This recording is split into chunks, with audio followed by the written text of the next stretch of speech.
everybody, hope you're doing well. I'm so excited about tonight. We've got our second episode, if you want to call it that, of our series called Walk a Mile. If you haven't seen last week's series, there's going to be a description down below, so definitely go and check that out. Our goal, our hope for this series is to offer a sense of community, offer a sense of relationships, even though we're not together. So we hope that you enjoyed tonight's. I'm so excited about it. We're just going to go ahead and hop right into it. So get ready for it. Here we go. Hey everybody, welcome back to our second part of our series Walk a Mile, and we've got a special guest who we are going to interview today, and it's my brother-in-law, Ben. And anyway, hey Ben, tell us a little bit about who you are for any of our students who have never met you and don't know anything about you. Tell them who you are, where you live, kind of about your family, and go for it. All right, yeah, thanks for having me on here, Tyler. It's a pleasure to be on here and speak with you guys. I miss y'all. Yeah, my name is Ben Rivers. I'm from Chattanooga, Tennessee. I'm the youth pastor at Oakwood Baptist here. Me and my family moved here going on 3 years ago now, and we love it here. I've got a family of 6. My wife, Megan, is Tyler's sister, and we have 3 girls and 1 boy, so life is pretty crazy all the time. So yeah, I especially imagine it's even more crazy now with everybody kind of being in quarantine. Oh yeah, so crazy. Well, hey, tell us, you're a student pastor. We're student pastors, so tell us kind of a little bit about, just briefly, your call to ministry and how you knew that you were called to go into ministry.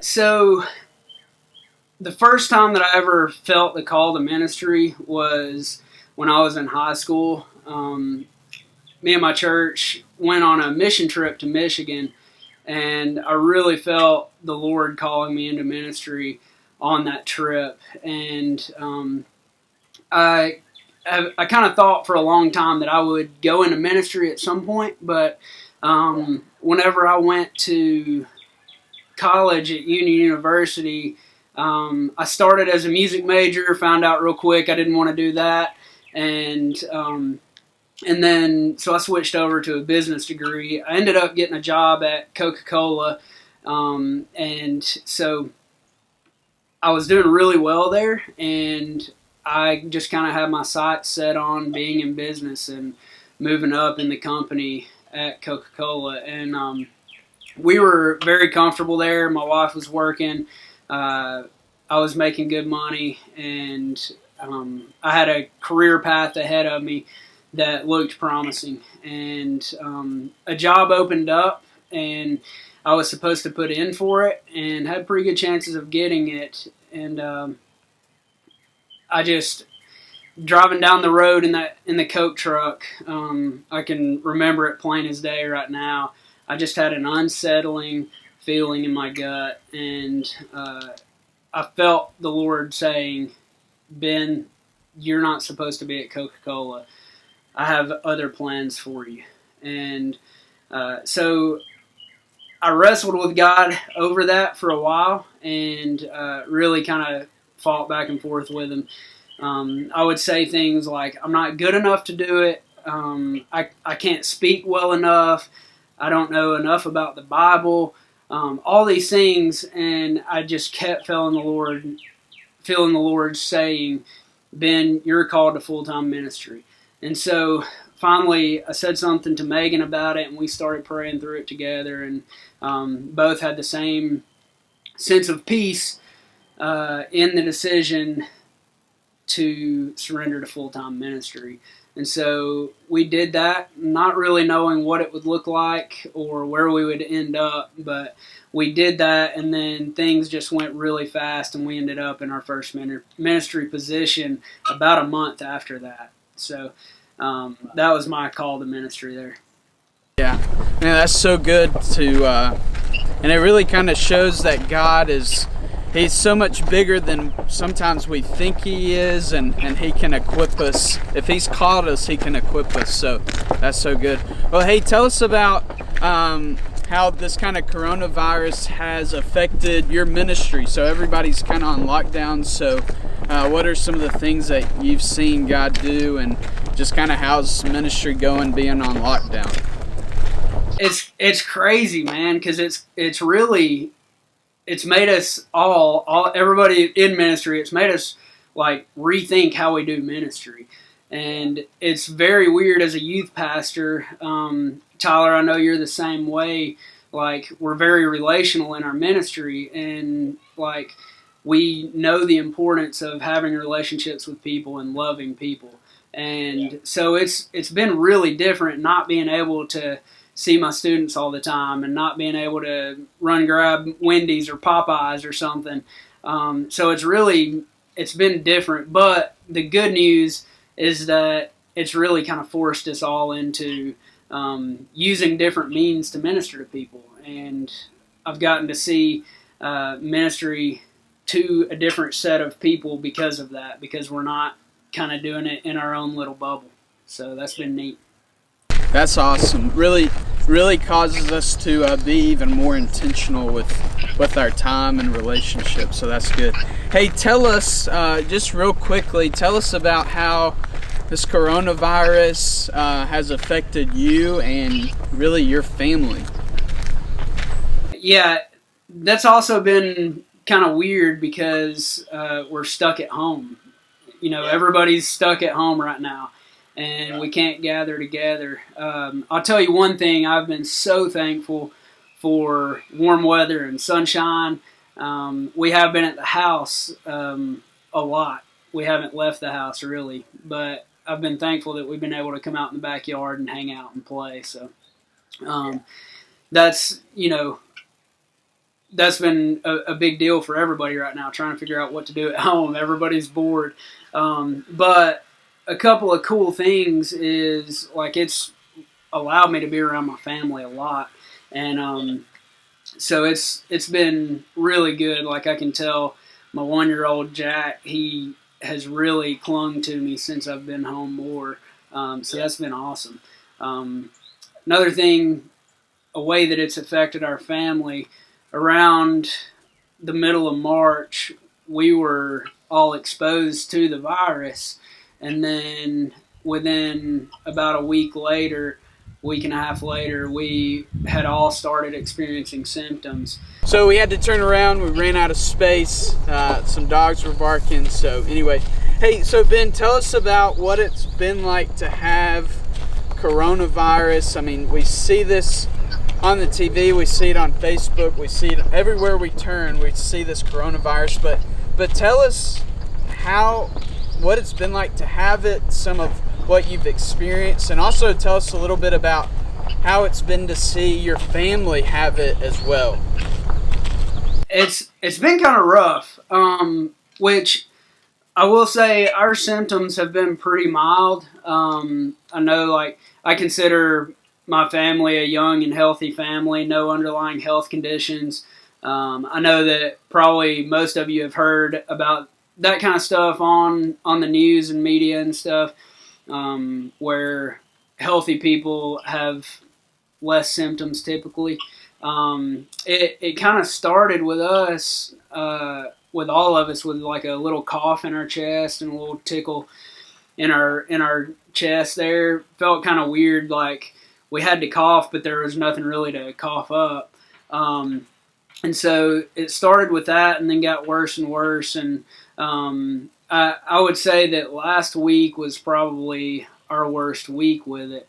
And we've had fever off and on, very fatigued, just tired, wanting to lay around a lot. And it seemed like anytime we would feel okay and get up to clean the house or do something, we'd get out of breath and just want to sit right back down. But it's been kind of a weird thing, nothing like I've ever experienced before. But it's been really strange watching my family have it too. There are just so many like unknowns with this virus. You hear healthy people don't have as bad of symptoms, and then you see where a healthy person's on a ventilator, and so it's been really kind of a challenge, mentally, I guess, spiritually a little bit, just seeing my family with it and not knowing what's going to happen. And so there's no cure or anything, so it's just kind of a weird virus. Yeah, no, and that's especially true, and obviously I'm not your son or blood relative, but obviously you being my brother-in-law and Megan being my sister, and then your kids are my nieces and nephews, and Jack just turned 1 year old, and for him to suffer from these things, it really is a scary thing. So how would you say that with these experiences, and y'all are still kind of going through it, how has it maybe changed the way that you've viewed your faith, viewed life, viewed perspective on life, and kind of that in general? It's kind of weird because it's one of those things like you never think you're going to be the one to get sick, right? You never think that you're going to be the one to have something happen to you. And I've kind of had that same attitude. I didn't think that I would get the virus. I didn't think that our family would come down with the sickness. And I didn't, you just don't expect things to happen to you. But I've just heard that the virus can get bad really quick. And so it's been kind of strange thinking in my mind, like, there actually is a possibility that it gets very severe for me or my family. And so it's just really kind of made me think of, like, the value of our time together as a family and the value of our time here on earth. And so I would say that's how it's kind of affected my relationship with my family. Just the unknowns of it are really kind of like a wake-up call to encourage me to make the most of my time with my family. And as far as my relationship with God, I was thinking about all of these depressing things and like all the negative things that I see on social media, which is, that's where I get my news, Facebook and Instagram and all that. But I was thinking about that and how it seems like a lot of people, they just don't have hope in their life. And I was reading in Acts the other day. Our church is reading through the New Testament together, a chapter a day, and the day that we were on Acts 2, I'm going to read it for you real quick. It just really stood out to me, Acts 2, 25 through 26. It says, King David said this about him, I see the Lord is always with me. I will not be shaken, for he is right beside me. No wonder my heart is glad, and my tongue shouts his praises. My body rests in hope. And, I've had a couple of people ask me how this whole thing has affected me spiritually, and it hasn't really. Like, it's just drawn me closer to God. And when I read that passage right there, that was the New Living Translation. I love how it puts it, where it says, no wonder my heart is glad. And that's the thing, like, I know the end of the story. I know that no matter what happens, God is with me. He's never going to leave me. And I can put my hope in that. And so it's just thinking through all this, and even like the possibility of things getting severe. And like, no doubt I would be sad if it got severe for me or for any of my family. Like, it would tear me up. But ultimately, I know the end of the story. Wow. That's so good. That's so good, and it really does. And I think that's, to lack of better words, it's one of the things as believers that kind of benefits us. We have this hope where we know that even what the enemy can use or uses for evil, God can use for good. And we see that. We might be pulling our hair out, being with family, just kind of locked in the house with family, but what a blessing, because if we were to think about if one of us were to catch it and were to pass away, hopefully we'd be thankful for the time that we got to spend with each other, so being able to view this as a time of just growing our relationship with each other, growing our relationship with the Lord, use this downtime in a sense just to grow and to grow closer to each other. So I think that's so good. Hey, our last question, our student ministry, the Link Student Ministry, is defined kind of by 3 words: Christ, community, and calling. So just real briefly, how would you say, Ben, as another youth pastor, how would you say our students can stay plugged into all 3 of those things: Christ, community, and calling? Yeah, so I'll kind of go through each one of those just a little bit, kind of my thoughts on that. Christ, this is a time where we have to learn to feed ourselves, right? I know as youth pastors, this is something that Tyler, you and I, we try to preach to our students and to others all the time. You have to learn to feed yourself and, not rely on just 1 hour a week or 2 hours a week that we get together at church. Especially right now, we're not allowed to meet together. So how are you going to grow spiritually?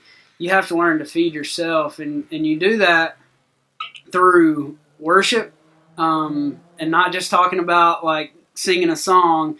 Walk outside and look at what God has created and worship Him for that. Look at your family and worship Him for giving you a family or friends and the things that you have, a roof over your head. Worship Him for that. And you feed yourself also through prayer. One of the things that I am talking about tonight, actually, in our student service is from Hebrews 10:19 through 22, where it talks about because of what Jesus did for us on the cross, we're able to have direct access to God. And that's just incredible to me. We can grow in our faith by having an actual conversation with our Creator. We have direct access to God because of what Jesus did for us. It's just incredible. And another way that we feed ourselves is by reading the Word. That's just getting into the Bible. It's so important to get into the Word. And I know that it's difficult sometimes to make that a habit, but man, I encourage you, if you just start with 1 verse a day, get in the Word. Yeah, that's so good. So how would you say, so our second word is community. So obviously that's been one of the biggest things shut down, is being with people. So how would you say stay plugged into community? Well, community is so important. We were designed to be in community.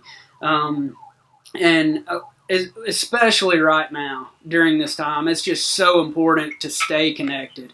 And really, I think that one of Satan's biggest lies that he tells us is that we're alone. And that's just not the case. We're not alone. You have a church family that you can go to. You have friends at Macedonia Baptist that you can go to and you can rely on. But beyond that, and better than that, we have a God who, like we talked about a minute ago, will not fail us ever and will never let us down or leave us. And so that's just incredible. But honestly, like right now is one of those times that we could easily think that we are alone if we're not really focused on staying connected. And it's just so important. So I would just encourage you, like, to stay connected. Like, just talk to people, reach out to people, let people know what you're going through. It's easy to sit at your house and just flip through Instagram all day, or sit at your house and waste hours watching, dumb TikToks or something, which I've done. But stay connected, like reach out to people, talk to people, encourage one another, and pray for one another. Yeah, that's so good. So our final word is calling. It really comes from the Great Commission to make disciples, to teach them. So we're kind of cut off from people. So how do we still fulfill our calling, even though we're not necessarily out at school or at church or at different places? Well, here's kind of what I say to that is, just because we're not able to like get together with one another, and just because we're not able to meet as a church group, that doesn't mean that we don't still have the calling to share Jesus with other people. And something that I've just been encouraging my students to do is to reach out to other people and let people know that you're praying for them. Be available for people. Like, out of all the times in our life, this is when people are going to be looking for that hope that we talked about. And know that your calling doesn't stop just because we're socially distant right now. Like, send somebody a text message and say, "Hey, how can I be praying for you?" Send somebody a message and say, "Hey, you know what? We're meeting online every week. Why don't you join in? Why don't you watch?"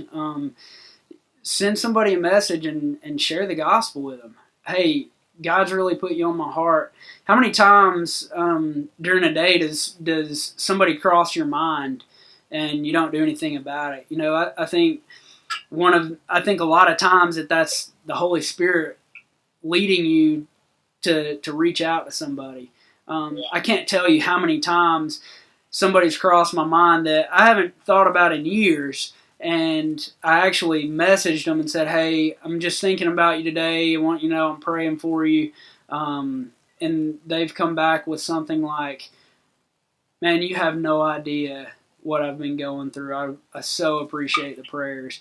And that's not coincidence, y'all. It's the Holy Spirit working. So there are ways that you can minister to other people, even though that we're socially distant right now. So I just encourage you not to think that your calling stops because you're not able to go to a church building. Yeah.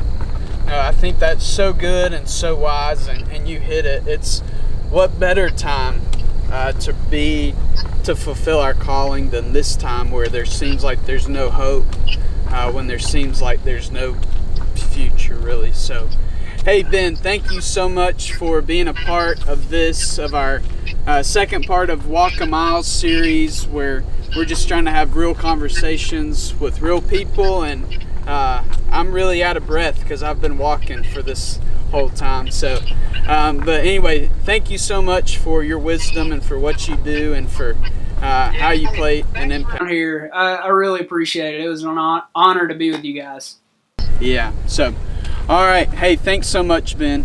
How good was that, right? It's so good to have community. It's so good for me to have a brother-in-law and a sister and nieces and nephews who love the Lord and are serving in ministry. And even though they're affected by this coronavirus, they're still able to serve, still able to love others. And I challenge you and encourage you to continue to pray, not just for them, but for everything that's going on.